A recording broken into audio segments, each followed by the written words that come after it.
Hey guys, what's up? This is Mel, and I'm here to talk about a brand new playlist show for you guys, and it is Bitten, which premiered on Friday, February 12th, 2016, with episode 301, titled Family of Sorge. And yeah, so if you guys are brand new to the way I do things, usually I talk about anything new that we learned in the episode, followed by well, you basically get the picture, but it's basically 7 segments, and hopefully I can do it in 10 minutes, so let's see if I can do it. So let's start the clock. Let's begin. So, I'm gonna find the page again, sorry. So what is something new that we learned in this episode? It takes place in 2 different timelines. First is, the episode actually opens, I'm assuming, in the present day. And that is basically Elena talking, kind of like she's in a therapy session type thing. And she's talking about how this season 2 ended, and that was when she had this vision with, I believe, Savannah, where it showed Elena inside Stonehaven, and she's covered in blood, kind of like Carrie style, and the whole place is on fire, and it looks like she's the cause of the fire and the blood. So in this therapy session, as it were, she's talking about how she hasn't told anybody. She's afraid of what this can mean, whether it's a prophetic vision and that it's going to come true eventually. So she's kind of worried about that. And it turns out she's talking to Paige, who was, I'm assuming she's now taken leadership of the Coven of Witches that we've met in the previous season. So basically Paige says that Elena's not going to stop seeing this vision until it's come true. So there's that. And then afterwards, the episode kind of jumps back to 7 months ago. And that, I'm assuming it's maybe, I don't know how long between 7 months to when season 2 ended, but 7 months from that therapy session, I guess you could say, we see the pack trying to rebuild what happened with attacking with the witches and stuff like that. So the pack only includes Jeremy, Clay, Elena, and Nick. So now their whole objective now is recruitment, and Jeremy has decided now that they want to recruit mutts, and that is, I guess mutts you can consider as being rogue werewolves who don't have a pack association.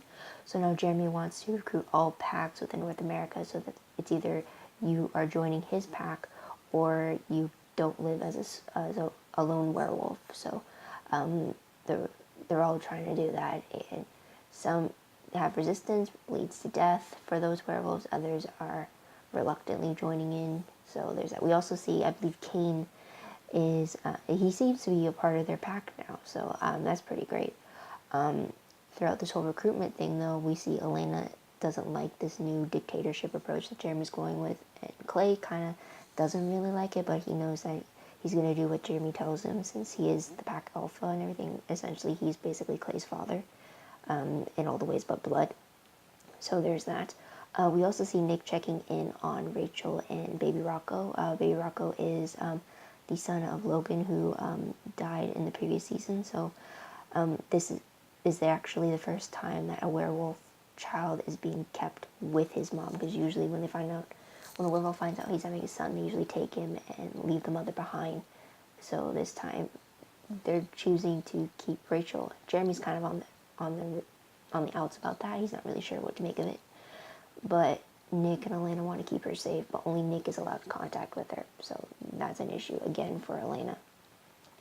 And Nick is basically saying that Rachel's kind of like in a witness protection program type thing. So she's kind of okay with it, but she's kind of not okay with it. On the one hand, she's okay with like just being her and her son, because she knows if she goes back to her previous life, she's gonna have unanswered questions coming at her, and she kind of doesn't want to deal with the fact that she now has to live a life without Logan. So there's that.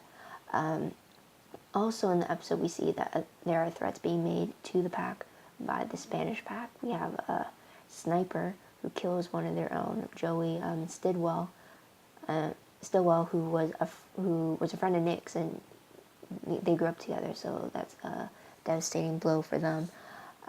So the episode focuses not only on the mutt recruitment, but the pack trying to figure out who's targeting them, and that essentially is the Spanish pack, who had a bit of a disagreement with the pack in the previous episode. So that's kind of like coming to a head now. But yeah, and then also at the very end of the episode, we see Elena running into a man named Sasha Anatole. I remember him as George Venturi on Life with Derek from a while ago, so that was kind of fun for me. But actually, I shouldn't say she runs into him. He finds her, and he makes the claim that he's her father. So that's how the episode ends. So moving forward to what's the most shocking moment of the episode I find is the fact that this Sasha Anatol is claiming to be Elena's father. Because now with that, here's the thing, I kind of figured that's who he was, just because when we show him interrogating a werewolf, and very brutally, I might add, interrogating him, and then the werewolf mentions Elena Michaels being the only female werewolf possible, Sasha froze. It's as if he knew Elena's name, and like he was asking how old she was, what she looked like, and everything, like those types of indicator question type things, I guess you could say. And it gave me the impression that he knew her, or he was connected to her in some way. And we learned in the very end that he claims to be her father. So I do have theories about that. I'll get to that later, though. But moving on to most favorite moments of the episode. First one has to be the fight scenes, especially when they were trying to find the Spanish sniper, I guess you could say. I really like not only the one-on-one fight scenes, but the group fight scenes as well. I always like those. They're really fantastic to see the pack working together and also showing off their individual skill set. I definitely enjoyed those. Another favorite moment has to be Clay and Elena talking about going off and starting family later on. It was great for them to have that moment. It's great to see them still together, especially since season 1 started off with them apart and them at odds with each other. So I really like that they're still together, going strong and everything. And the fact that they were talking about a family, it didn't occur to me until that moment that it would kind of parallel the fact that Elena may be having her biological family coming to find her if the claims are true. So I think that might be kind of a parallel. I didn't think of it until I thought of doing the video, so there's that. Another favorite moment is Nick going to support Rachel. He visits often, he brings little gifts for baby Rocco, but the one thing that definitely was my favorite, had me laughing a bit, was Nick reading the pregnancy books and actually commenting about like baby tips and stuff like that. It's just, you wouldn't expect that from Nick, especially with the ladies' man that he was kind of portrayed in like season 1 and how he doesn't want that responsibility. But I guess his relationship with Paige in the previous season kind of steered him away from his old ways and kind of guided him towards, like, I don't know, it was a great new level of Nick that we got to see, and it was funny too how that was delivered. So there's that. So most peeved moments of the episode, for one, it's kind of a minor one, but it was Clay's hair. I know it's minor, it's stupid, but it was distracting. It's just, every time I saw him, it's like I couldn't stop thinking about how weird his hair looked, even though it did make him look more similar to Jeremy in a sense, since they are supposed to be father and son and everything, but still, it was distracting. Another peeved moment I have to say would have to be that Elena hasn't told anyone about the visions that she was having of the blood and the fire all around her and everything like that. I thought it makes sense why she wouldn't tell anybody. She even explains it because she doesn't want them looking at her in a different way and such like that. But I figured if she would tell anyone, it would be Clay. And the fact that she hasn't, it didn't sit well. I thought there would at least be someone she would have confided in aside from the witch coven. So there's that. So most memorable moment I'll remember, or what would my indicator moment will be when I look back on this. Not only is it the premiere episode, but the fact that this Sasha Anatol is claiming to be Elena's father, for sure. So let's get on to random questions, or I guess today would be called my theories and stuff. First question, can anyone refresh my memory about Elena's childhood or family history before she was introduced to werewolves? It's been a while since I watched season 1, but I'm thinking foster care might have been an issue, or her being taken into some manipulative parental figure or something like that. I'm not sure. Just let me know in the comments below. I definitely need clarification, because every time I click Elena Michaels on Wikipedia, it goes to the Elena Michaels from the book series, not necessarily the one connected to the TV show. All it says is that she's played by Laura Vandervoort, and that's it. Because I know that the character version of, or the book version of Elena Michaels is going to be different from the TV version, and I kind of wanted the TV bio of that, so Yeah, so that's my question. Second question is it possible that the daughters of werewolves are the only female successful in turning into werewolves after Bitten? Because before Elena, werewolves were only males, and then all of a sudden Elena was somehow the only female who was able to complete a transformation and come out alive from it. So now that we find out if this Sasha Anatov is really Elena's biological father, and there's the timer, if he's really Elena's biological father, then could it be the fact that Elena survived the werewolf transformation because she is biologically related to a werewolf? I mean, does she have like the werewolf gene or trait that allowed her to be adaptable to the change?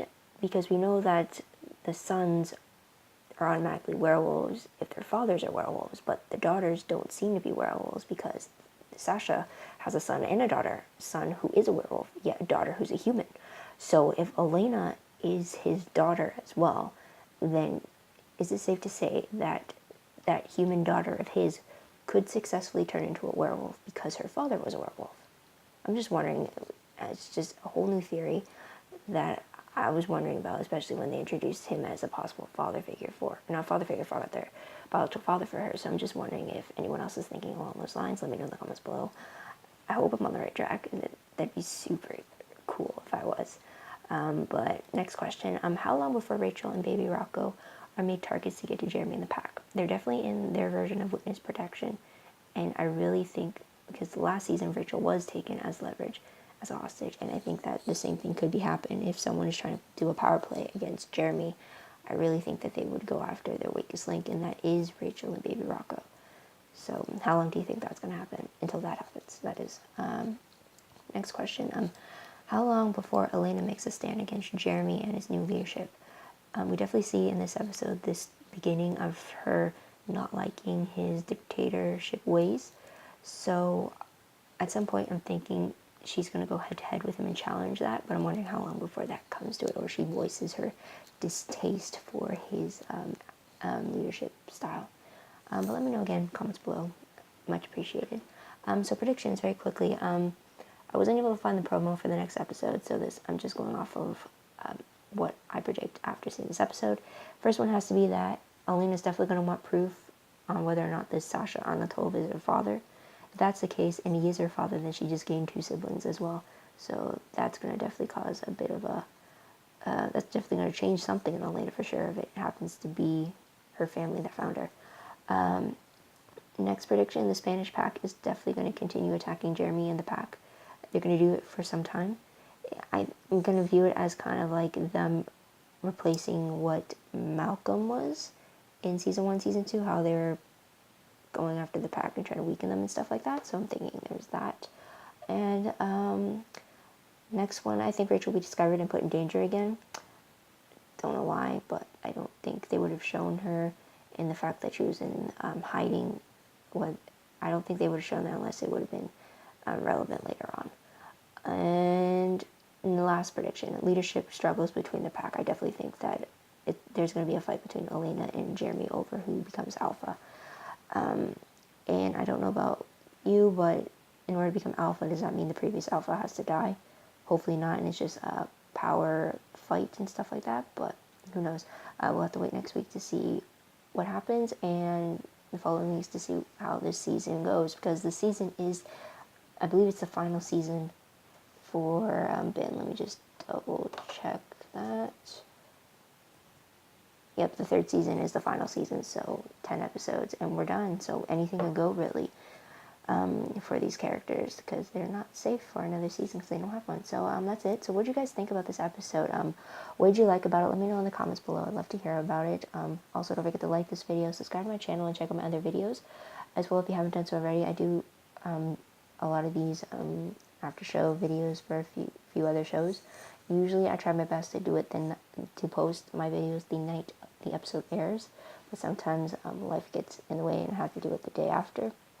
So just keep that in mind, but I won't always have you see my face. It's usually just going to be an audio recording, but I figure for first episode of the playlist, I'd rather have you you see me and say hi. So I hope you come back to see what I have to say for the episode. And yeah, so until next time, this is Mel. Wishing you all a great day, great week, wherever you are. And thank you for watching. And have a good day. Bye for now.